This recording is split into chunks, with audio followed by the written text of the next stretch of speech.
Welcome to the Animus podcast, a weekly podcast focusing on everything Assassin's Creed community, news, and discussion. I am one of your hosts, Aftermath1231, and with me today, as usual, is Aries. Hello, friends. And McCracKenway. Hey, guys. And our guest this week is TheHiddenBlade. Hey, guys.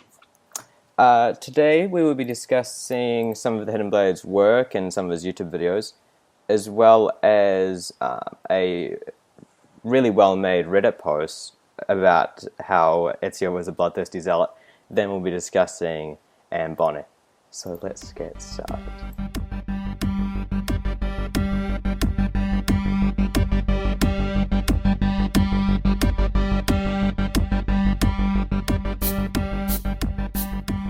As was mentioned, TheHiddenBlade is our guest this week. So Hidden, how long have you been on the subreddit? I've been like 1.5 years now, and 1 year like active commenting. Oh yeah. And well, yeah. I've noticed you run quite a lot. You comment a lot, and it's really cool. A lot of good I actually contributions. noticed him around a lot when I first really got on the subreddit, probably about a year ago. Yeah, and one of the things that you started to do more recently was your YouTube videos, right? Yeah, that's right. Like I was watching the Omelette du Fromage one. What a wonderful video. I was laughing the whole time. It was fantastic. Yeah, well, with the first French assassin, I just thought that had to be done, like Omelette du Fromage. That's great. Yeah. With all the jokes we were making on the subreddit in the lead up to Unity, it had to be done, you're right. That's so great. Yes. And I saw that really cool Freedom Cry video that you did as well. Yeah, the song and Adiwali just matched perfectly, and well, I just had to make that one too. Yeah, and I was briefly just watching the Come Join Us McCracKenway video. Yeah, that's one of my most watched videos, Yeah. I think. And yeah, well, I didn't really put much work in that, but it's the best received. So yeah. Yeah, it lines up pretty well. I really like it. Yeah. Did you make videos before you did the Assassin's Creed ones, or are these your first? Because they're very good. Well, I do a study now with audiovisual design, and yeah, I just like practice on the video montage, and well, I use AC for that. So that's how it come to that. Oh, that's really cool. Cool. Yeah, well, we all appreciate your great contributions to the subreddit. Yes, absolutely. And we have to ask, what's your favorite Assassin's Creed game? Oh, that's a really hard question. I don't. Top two. I think Revelations to be my favorite. Oh, yeah. Yeah. Yeah. Because, well, I think it's for the best game for a real fan to just play, because the story with Altair and Ezio, Yeah. how their stories end. I think that's just really great, really written also. Oh, yeah. We'll have to get you on sometime to talk about Revelations some more. Yes. Alright, cool. Alright. Yeah.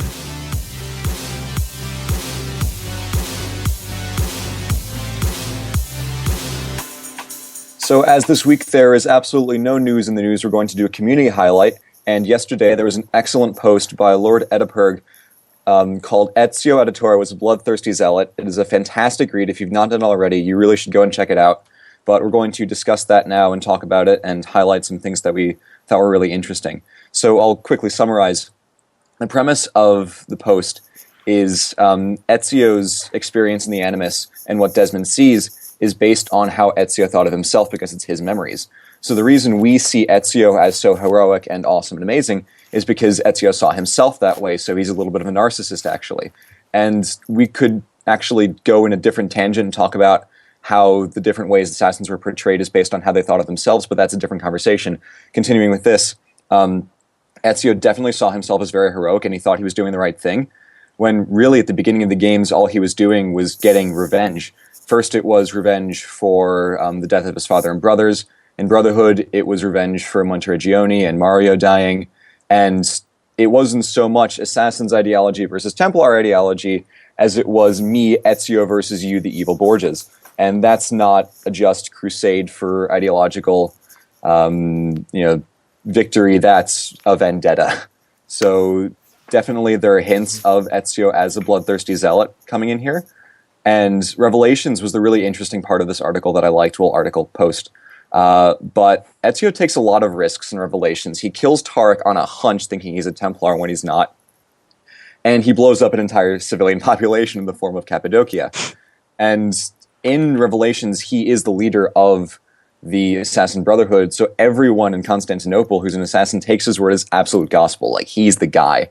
So Ezio is becoming this, not quite Jesus figure, but like a god among assassins in terms of like his stature and his position in the Brotherhood. And finally, by the end of Revelations, when he's talking to Sophia, Ezio seems to have almost lost himself in the creed, because all he is devotion to this idea, nothing's true, everything's permitted.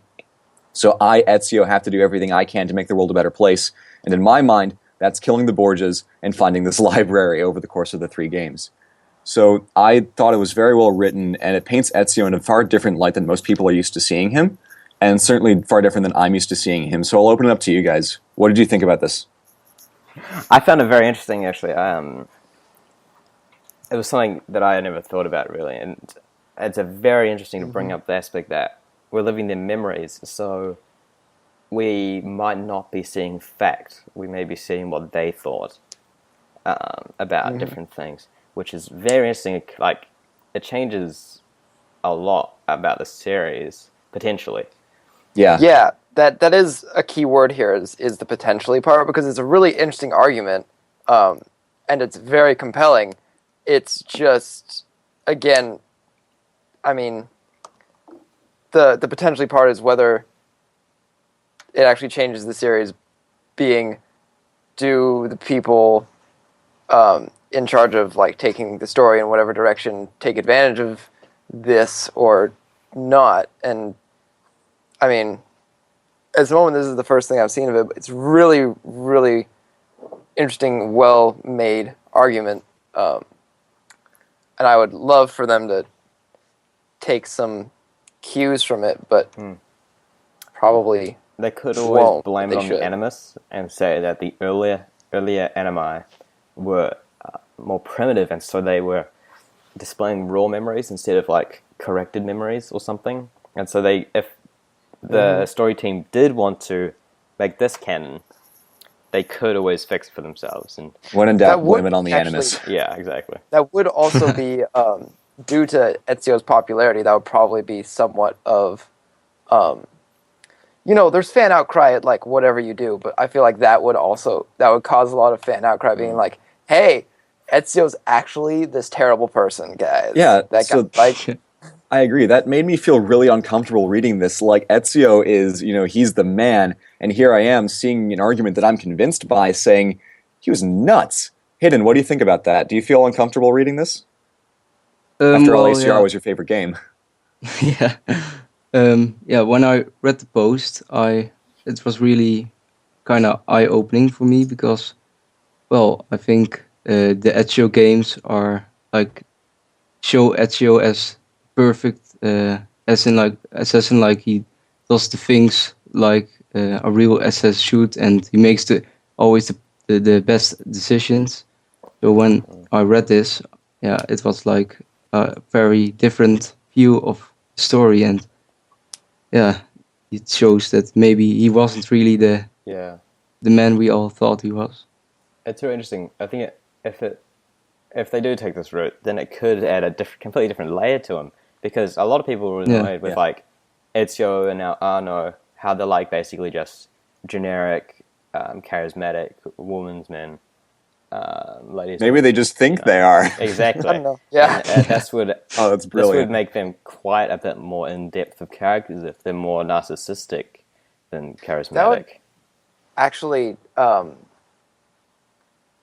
mean, given the way it's presented and that. We're seeing it through their eyes. I guess I don't know if I guess the books some of the books are journals. I don't remember if the Assassin's Creed Revelations book is presented as Ezio's journal or not. I don't think it is, but in it, No, it's not. No, Yeah. isn't. he's it's I think it's in a third person omniscient kind of. Well, Um, And like There's- Altia's books written as Nicola Bolos journal. yeah, The Secret Crusade, really great read. But in Revelations, he actually, what you learn, I guess, is that you don't really see it in the game, but in Revelations, when you see Ezio's like inner kind of thoughts, he doesn't really know if he should be trusting Suleiman. So if you take that as like that thing where we're seeing Ezio justify his actions, I guess what we see in the game as being kind of an okay friendship could have become something more like, if Ezio doesn't trust this person enough. I mean, I know Suleiman's an actual historical figure, but it wouldn't have been that hard for Ezio to justify to himself killing him, I guess. Yeah. And well, I think when you read the novels, in the cutscenes in the game, it's like maybe a 2-minute cutscene, and when you read the books, it's like a few pages long. So you see way more information and how, like for example, Ezio thinks about certain things you don't get that to know in the game. So Yeah. in the novels, it's explained far more. Yeah, I'll definitely have to Speaking read of the novels, I'd like to Yes. bring up a contrast, or a comparison rather, that some of you may think I'm crazy for. But Ezio, after killing Umberto Alberti in, I think it's Santa Croce, probably, I don't know. But he stabs the guy like 23 times in the chest, a la Julius Caesar, and he says, "The Auditori are not dead. I'm still here. Me, Ezio Auditori," and shouts his name from the rafters and then runs away. That reminded me of Courtyard. Odysseus in the Odyssey after killing the Cyclops and says, "Hey, I told you that my name was nobody." Nemo, the translation's a little wacky, but my name is Odysseus and I'm the one who stabbed you in the eyes. And then the Cyclops is like, "Poseidon, Dad, Odysseus stabbed me," and then things go to hell for Odysseus. But it's an interesting connection that I just think I put together in my mind of like Ezio as sort of like an Odysseus type character. Like charismatic, really smart, good at war, and just gets so much shit thrown in his life. does and go on is this just plagued by journey. misfortune. He does go on this journey, where he faces multitudes of troubles, I guess. Similar. So I guess you have Ezio's Odyssey somewhat, even in 2 going all across Italy, but then I guess Yeah. Brotherhood Revelations, Yeah, he goes even further. And like, instead of trying to get back to Ithaca, he's trying to get back to having peace in his life, And Masyaf. right? And no Hey. longer, yeah, sure, and no longer having to fight the good fight. It's no longer his duty, and so he's trying Yeah. to wipe out all the Templars so that he can settle down. Yeah. Which we Yeah, he see quits at the the very beginning Brotherhood. of Brotherhood. Yeah, he quits the Brotherhood like 3 times. At the end of 2, he's like, "No, I'm done." At the end of Revelations, he's like, "Nah, I'm done." And then at the end of Embers, he's like, "All right, fine, I'm back, but then I'm done." So he wants to get out, which has been weird when we look at this in the context of Ezio as the Creed bloodthirsty zealot who just is this Creed, that he So he wants to does- leave, but he can't because the Creed is so ingrained in his Yeah, personality. he does talk Strapped. about in Lord Edipurg in this post. He talks about the symbolism of Ezio keeping on or taking off his bracers at the end of the Yes. games. Yeah. Yes, that was Um, great. Yeah, that was so. That goes along with your thing about Ezio wanting to get out. Like, he increasingly takes off more of his bracers, kind of with each Yeah. subsequent game. Although at the end of Brotherhood, I don't think he takes anything off because No, I don't he's think he very quits at the committed end of at that Brotherhood. point. Yeah. The beginning of Brotherhood, he's like, "I'm just gonna chill now. There Well, can't possibly be anything else." At the end of Brotherhood, he puts the apple away. He's like, enough of that. let's Yeah. hide that away. But he's still like operating for the assassins. Whereas at the Yeah. end of 2, he's kind of It's convinced become he's mental Brotherhood. done.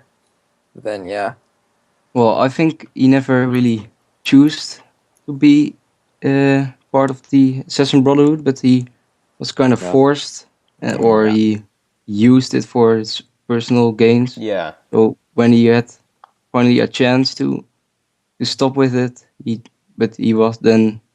gets another this traumatic event or something, so he has to continue.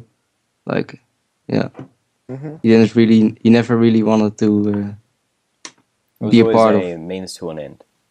Yeah, Yeah. And that end is revenge for the first 2 games. Yeah. Yeah. And then Well, more justice Well- than revenge, I'd say, in Brotherhood, because he is yeah. trying to fight Cesare. Even if it is half for revenge, the other half is for the people of Rome.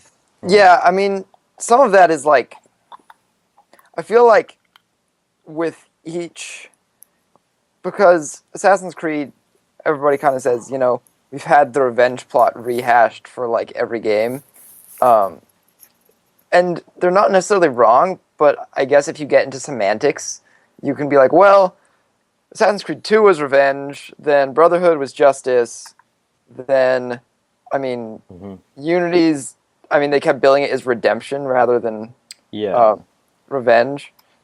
Though I feel like outside of a few pieces of dialogue, you wouldn't really get that. No. yeah, it's very interesting. I'm not sure that you mentioned that Ezio was going after justice instead of revenge in Brotherhood because of the people of Rome. But he doesn't really bring up the people of Rome too many times, other than using them to recruit them. Machiavelli he is the rebuilds one the that city. brings it up. All those shop renovations. Yeah, wonder if but there's- then it's also allowing him to get lots and lots of money, So which he can that buy is the more second gear part to is... recruit more people to kill more Borgias. So yeah, justice is also his means to an end. That was the Yeah. second bit that I was Yeah. So it interested could, by. like Machiavelli is always the one that brings up the people of Rome Yeah. and the people of the Italian Peninsula. Yeah, Machiavelli is another discussion, but I love that character. Yeah, I think Machiavelli, as he's portrayed in Brotherhood, is actually, I think, as you learn about him, is probably pretty well done and relatively accurate. Oh yeah, yeah. Because, There are a lot of everybody direct kind of references cites... to text and the Prince in Brotherhood. Yeah, everybody kind of cites the Prince as, like, Machiavelli's major work. And it is, I guess, the work he's best known for, but... Discourses on Livy's where it's at. Yeah, that's actually more representative, probably, of his actual thoughts more than the Prince, because there's debates over why exactly the Prince was written. He wrote it for a person who had, like, imprisoned him, and people are kind of debating it might be, like, more A sarcastic gift. Yeah. So... And a documentary we watched in school at one point, which was about the Medicis. They said that who wrote it for Lorenzo. I think Lorenzo died by that point. I think it was a different guy. Yeah, it is. It is written after Lorenzo's death. 1513. Yeah, I think that's when it's put out. It's not to say he didn't start writing it for Lorenzo, but Well, it wasn't. I think they put a lot of emphasis on the Medici family as a whole, but it was Lorenzo that didn't like him very much. Last thing I want to say about Machiavelli before we talk about Anne Bonny is that, Connor, to your point, McCracKenway, sorry. The connection between breaking the fourth wall, oh no, sorry guys, we're actual real people, oops, is that the Prince, if you look at it, is this whole thing about, okay, so Italy is divided, which at the time it was, and we need one guy to go around and basically bring it together, and then we'll have one cohesive unit. And then with Discourses on Livy, it is, okay, we have one cohesive unit, how do we best govern it? Oh, a republic. So Discourses on Livy is sort of the big air quotes sequel, spiritual successor to the Prince, in that the Prince is the first thing you do, which is you have to be a bit of a bastard to get the whole thing together to make it fit, and then you can properly govern it with a republic, and then that's what you get from Discourses on Livy. That philosophy from the Prince is actually why most people think it's written about Cesare, some extent, because you get that in Brotherhood where he's talking about uniting Italia. Wait, It's desperate times call for desperate measures in the most extreme case. Yeah, it's telling me that. Yeah, it's an interesting read. I've been reading a lot of. The nice thing about a lot of like historical books written by politicians is that they're all really short. Yeah. So I've just read Mao's on guerrilla warfare and been applying that to kind of how the American Revolution works. But I just kind of had a thought a little bit ago talking about Ezio organizing and recruiting the people, and I was trying to draw a comparison to Mao. I haven't formed one fully yet, but it's a note, I guess. Anyway. Wait, you're telling me The Prince wasn't written about Ezio? What? Ezio, my god.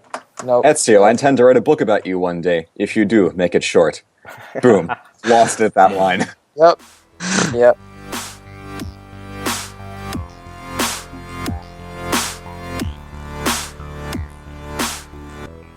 This week's discussion thread is on Bonny of AC4. This conversation will have full AC4 spoilers, so if you haven't played that, go play it because it's great, but you have been warned. So, Bonny is an Irish redhead. Redheads are very common in Assassin's Creed, as you know. A companion character to Edward, the barkeep at the Old Avery Tavern in Nassau, and eventually Edward's quartermaster after a lot of stuff happens. What were your guys' first impressions of her? Me personally, I thought that she came out swinging with a lot of really hilarious wit, and I appreciated that as the establishment of her character. Yeah, it was very. She's very. They like right away. They introduced her as like the woman with moxie. You know. Yeah. She's a bit. She isn't gonna take any shit, really. Mm-hmm. Actually, I mean, one of the first times you see her was her rebuffing Calico Jack's advances, which, I mean, I guess the way they presented the character made it. I mean, I knew that she sailed with Calico Jack because I knew that bit of history, but like seeing that interaction, and when I kind of had this thought, I was like, how did that happen? How did they get together? This does not how did they seem... get from the original point to that? Yeah. Well, Calico Jack's gross. I think that you'd have to be a bit of a hard ass to be a woman waitress at Nassau.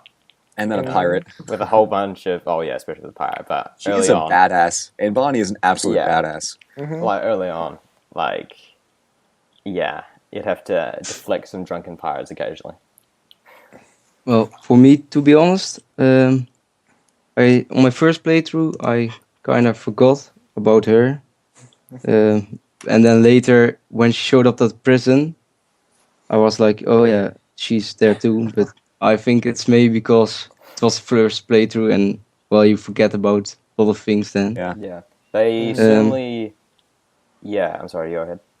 But it's also because, well, Edward, when there's an interaction with Edward and Anne, it's not really like one-on-one, but more like she's in the group and, well, Edward didn't really have an interaction with her. But yeah, when I played it again, well, you notice more things. Yeah. So yeah. Although, to the point of not very many interactions, you are very right. Most of the time it's in the bar with a bunch of people. But the one thing that I really wanted to talk about was the scene where Edward goes to comfort Bonny in Nassau. And I wrote a comment about this on the discussion thread, so I'd have little notes to look back at. But I love the dynamic between the two of them. It's completely platonic. There's no romance, despite what some people say. It's not, damn it. But they're both completely beat to shit by misfortune over the course of the game, and they understand how much trouble that each has gone through. So they were both stuck in jail, and Anne lost her child, and that's really traumatic. And Edward is like, that sucks, Anne, and you're in prison, but I heard stories of how much of a badass you were. And they're kind of joking around a little bit. But the dialogue that she has, over the whole course of the game is just fantastic. But the line here is, Edward, everyone's gone, aren't they? And it's not a statement that everyone's gone. It's a question. She's in disbelief that everyone died.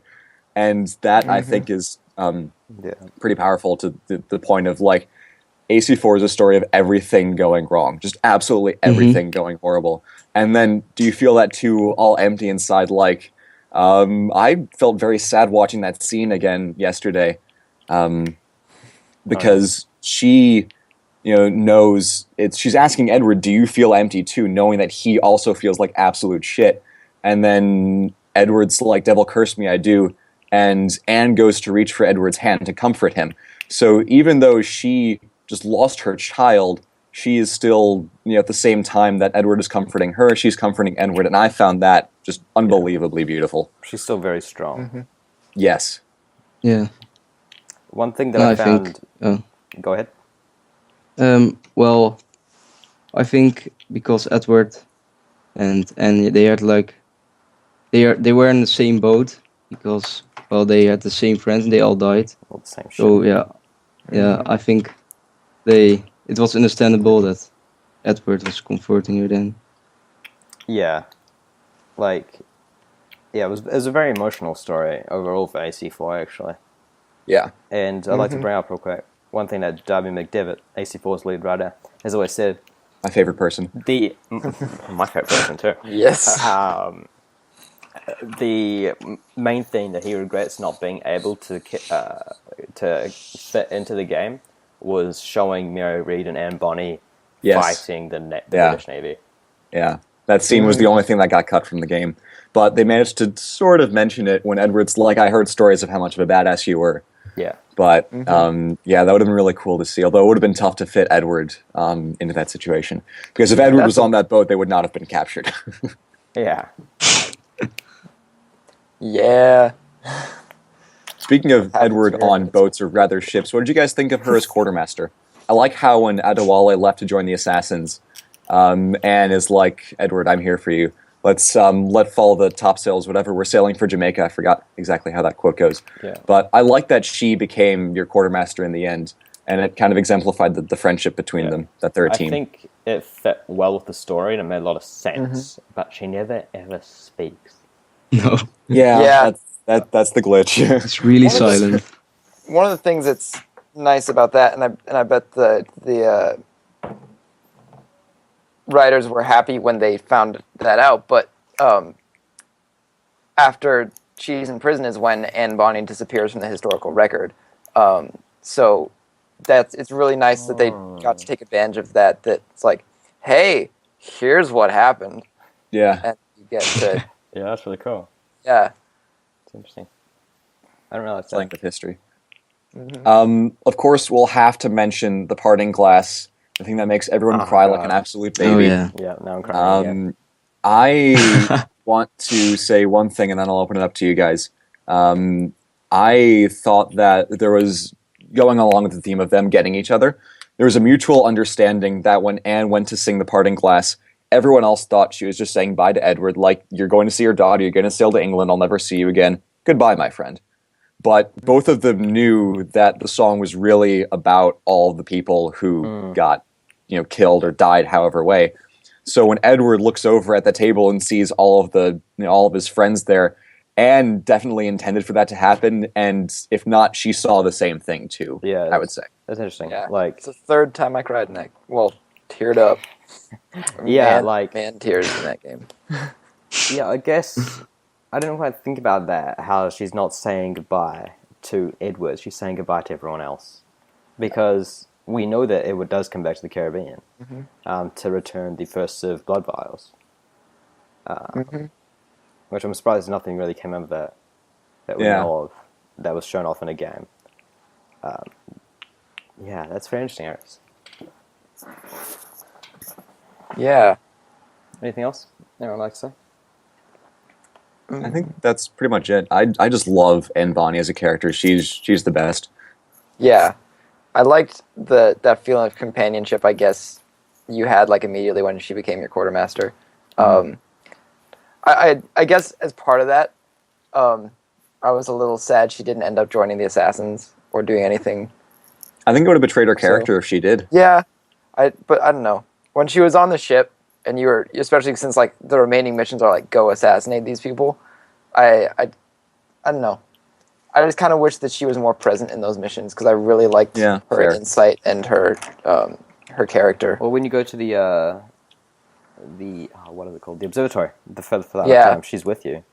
She's walking with you. Well, except for AI, like falls behind, Well, and yeah. I don't see her for. Oh, I saw that. But it was symbolic, I guess. Hidden, Yeah. anything to add before we finish up? Well, I'm currently reading the Black Flag novel, and It's a good one. well, you see the really, you see more insight of Edward and Anne, like their relationship, and well, also when Edward is in prison, I think he hears the stuff about Anne meeting up with Calico Jack, and that actually the child she has is from him, and Mary reads as well, I think. Oh, damn. I not know I that. thought that was pretty interesting. Yeah. Yep. Anne's child. Because definitely.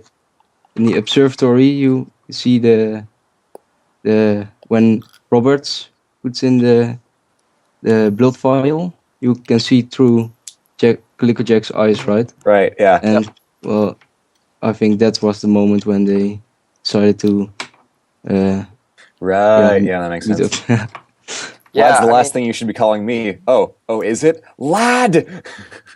Yeah. Yeah, that's because Calico Jack is feels like Anne's getting all hot for this other guy on his ship, and turns out that other guy is not in fact a guy.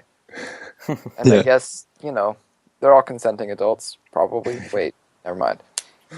Yeah, Anne's not quite an adult yet. Yeah, let's not talk about that anymore.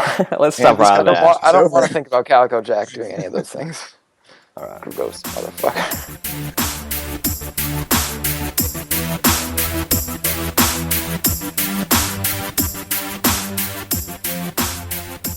Well, I think that wraps up this episode for this week. Thanks for joining us. Special thanks to subreddit users Radoon and LWS Rocks for allowing us to use their music, which can be found in the description along with timestamps for everything we discussed. Also, a special thanks to Tarul, who is continuing to help us out with designs for the podcast.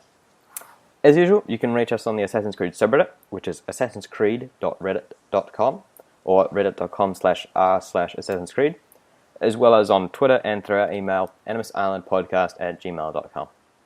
Next week, we will be joined by Reddit user and moderator Freddie Westwood to discuss his time on the subreddit and as a moderator. If you'd like to be a guest, then you can contact us in any of the ways listed earlier or any of the ways listed in the description. Once again, thanks for joining us and have a good night.